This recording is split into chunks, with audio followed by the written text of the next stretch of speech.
তো বন্ধুদের ধন্যবাদ জানাই এম দাস টিউটোরিয়াল। আজকে আলোচনা করব পেনশন নিয়ে। আপনি যদি প্রথম হন তাহলে চ্যানেলটি সাবস্ক্রাইব করে নেবেন, শেষ পর্যন্ত দেখতে থাকুন, উপকারে আসতে পারে আপনারও। ওল্ড পেনশন স্কিম, পেনশনের নিয়মে বড়সড় পরিবর্তন, টাকা তোলার আগে জানুন বিশদে।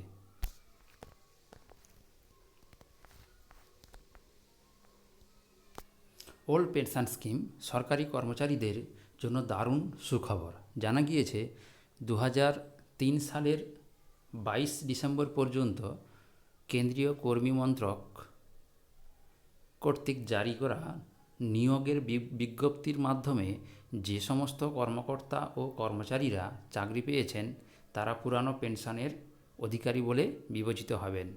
তাহলে তারিখটা মনে রাখতে হবে, 2003 সালের 22 ডিসেম্বর পর্যন্ত, অর্থাৎ তার মধ্যেই যিনারা চাকরি পেয়েছিলেন তিনারাই কিন্তু পেনশনের দাবিদার বলেই বিবেচিত হবেন। আইএএস অফিসার থেকে শুরু করে অন্যান্য যে কোনো সরকারি কর্মচারী উভয়েই এই পেনশন পাওয়ার যোগ্য এবং ইতিমধ্যেই এই পুরানো পেনশন গঠন প্রক্রিয়া নিয়ে কাজ শুরু করা হয়েছে, এমনটাই জানা গিয়েছে কেন্দ্রীয় কর্মী মন্ত্রকের অতিরিক্ত সচিব সঞ্জীব নারায়ণের পাঠানো চিঠির পরিপ্রেক্ষিতে।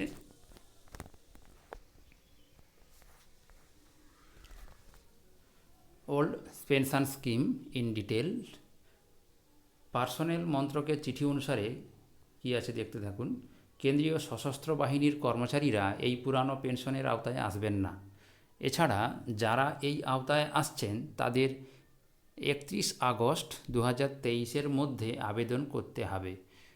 তাহলে তারিখটা গুরুত্বপূর্ণ, 31 আগস্ট 2023-এর মধ্যে কিন্তু আবেদন করতে হবে।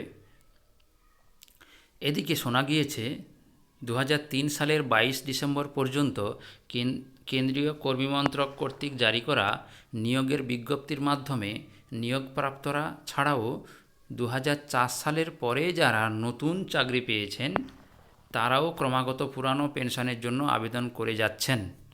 তাহলে 2003-এর ওই 22শে ডিসেম্বর পরে যারা চাকরি পেয়েছেন তারাও কিন্তু এই পুরানো পেনশনের দিকেই বেশি করে ঝুঁকছেন।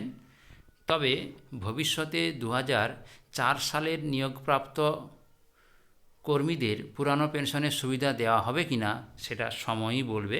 পরবর্তীকালে কোনো অর্ডার যদি হয় তাহলেই ওনারা পেতে পারবেন। যদি কেউ পুরাতন পেনশনের অধীনে নিজেকে নথিভুক্ত করতে চান তবে তাকে সেই বিকল্পটি নির্বাচন করতে হবে। যদি কোনো কর্মচারী সরকার নির্ধারিত তারিখ পর্যন্ত এই বিকল্পটি নির্বাচন না করেন তবে তিনি শুধুমাত্র এনপিএসের সুবিধা পাবেন। আর যদি কেউ পুরানো পেনশন বেছে নেন তাহলে 31 আগস্ট 2023-এর মধ্যে তাদের এনপিএস অ্যাকাউন্ট বন্ধ করে দেওয়া হবে বলেই সিদ্ধান্ত নিয়েছে সরকার। তাহলে পুরানো পেনশন নিয়মের মধ্যে যদি থাকতে চান তাহলে 31 আগস্ট 2023-এর মধ্যে এই এনপিএস অ্যাকাউন্টটা বন্ধ করে দেওয়া হবে, এমনই সরকার সিদ্ধান্ত নিয়েছে। প্রসঙ্গত 2004 সালের জানুয়ারি থেকে পুরানো পেনশন বাতিল করে দেশে সরকারি কর্মচারীদের জন্য নতুন পেনশন স্কিম অর্থাৎ এনপিএস চালু করেছিল কেন্দ্র। এই এনপিএসের অধীনে নিয়ম অনুসারে কর্মচারীদের বেতন থেকে 10% কাটা হয়। আবার পুরানো পেনশনে জিপিএফ অর্থাৎ জেনারেল প্রভিডেন্ট ফান্ড সুবিধা থাকলেও নতুন পেনশনে তা কিন্তু নেই।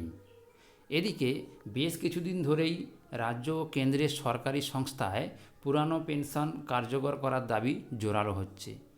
এমন পরিস্থিতিতে কেন্দ্রীয় কর্মী মন্ত্রকের চিঠি সরকারি কর্মীদের স্বস্তি দেবে, এমনটাই দাবি। ধন্যবাদ, এখানেই শেষ করলাম।